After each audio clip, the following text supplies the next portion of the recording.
Dr. Megan Woods. Thank you, Mr. Chairman.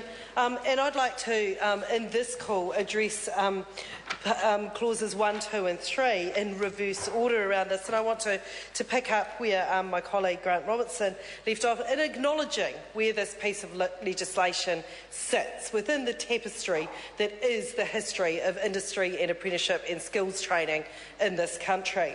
And I think that it is a big missed opportunity, as we've been saying throughout our speeches on this bill at every reading, that we've really missed an opportunity to add something to that history, that we're immensely proud of what the Labour-led government coming in 1999 did in terms of reinstating apprenticeships training in this country, because it is so critical to us being the country that we want to be and the country that can be.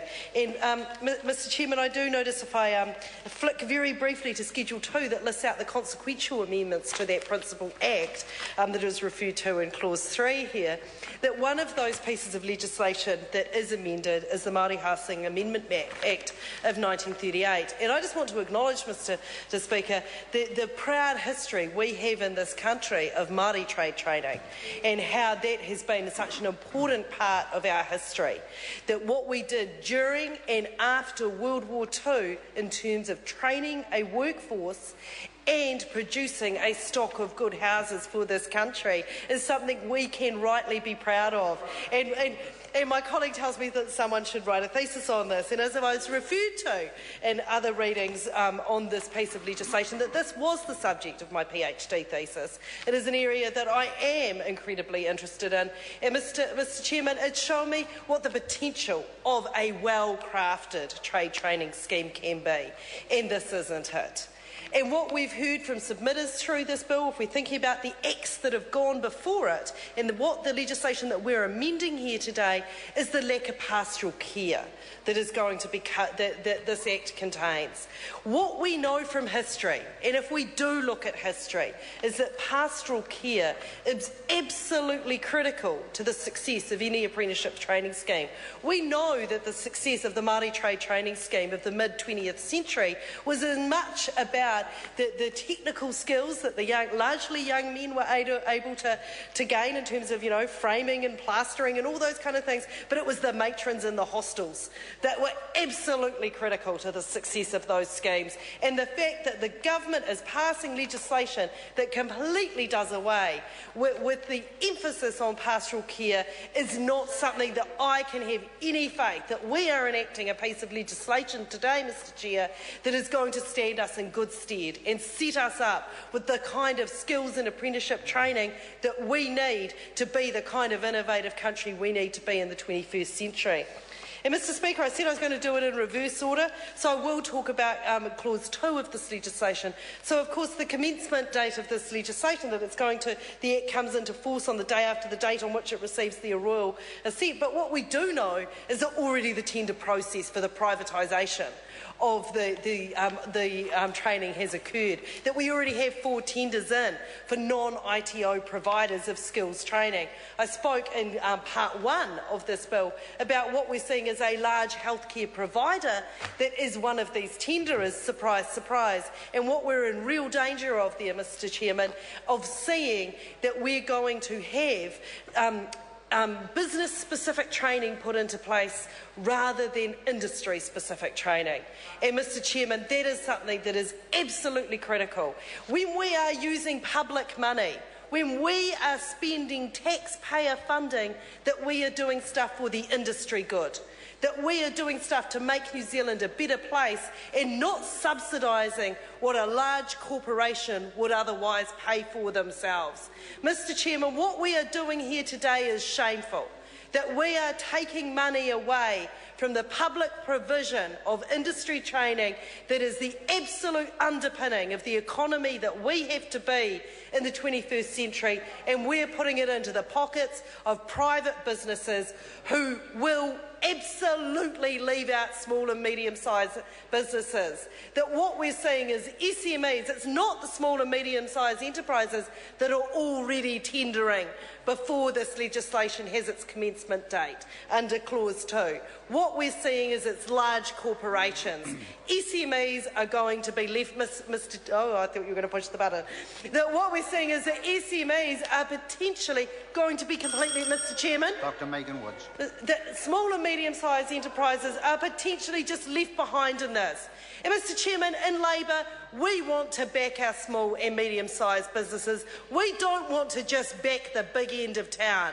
And the fact that we had businesses come to us at Select Committee and tell us that this was going to be to their detriment because there is a government that is absolutely content of looking after its mates and backing the big end of town is absolutely shameful. That we are in danger of undermining our skills and industry training in this country because of an ideological commitment on the part of this government and an absolute blinkeredness to anything but big business. Well, small businesses mean something to the New Zealand Labour Party. They always have and they always will. And the fact that members of that member who sits there and chirps but never takes a call will pipe up from time to time, sat there, and when business came and told them how detrimental it was going to be, not one murmur from the government members of that committee. And I would like to hear a call from a government member of that committee that addresses how it is that SMEs are going to fare under this legislation. So rather than just the squeakings of that member over there, perhaps we could have a substantial contribution. And Mr Chairman, before I conclude, I want to turn to part one of this bill, the title. And I think one of the very interesting things that a submitter came to us and said was that it's debatable whether it can be called industry training if other organisations can qualify for funding in this way. The very substance of this legislation belies the title of this bill, Mr Chairman. The Industry Training and Apprenticeship Amendment Act perhaps doesn't seem to act when, to our minds, this is a piece of legislation that undermines what industry training is about. It undermines the industry good that we need to be looking to when we are spending public money. It is a simple transfer of public education money into the pockets of corporations. It's a continuation of the privatisation agenda. So, Mr Chairman, I'd like to suggest some alternative titles for this piece of legislation. I think that the Privatisation Education Act, Part 3, hot on the heels of PPPs and charter schools, could be a more apt name for the piece of legislation that we're in this House debating today. I think that if we weren't going to go for that, government members might consider an amendment that goes along the lines of the ideological blinkers of this government bill. That would perhaps be a more apt name, because this bill, Mr Chairman, is all about this government's commitment to privatisation in our education system and not about visionary thinking about what is going to make a better country, a better economy, and to equip our workforce with the necessary trades, skills and education that is required for us to go forward into the 21st century. We on this side of the House, Mr Chairman, we know that if we really are going to address inequality in this country, then having robust industry training, robust apprenticeships and good skills training is absolutely critical. And this legislation is doing everything it can to undermine it. So, Mr Chairman, I find the name the Industry Training and Apprenticeship Amendment Bill a little absurd, given that all the players involved in industry training came along and told the government it wasn't going to work. It seems a little like it's a piece of irony that we're in this House debating today.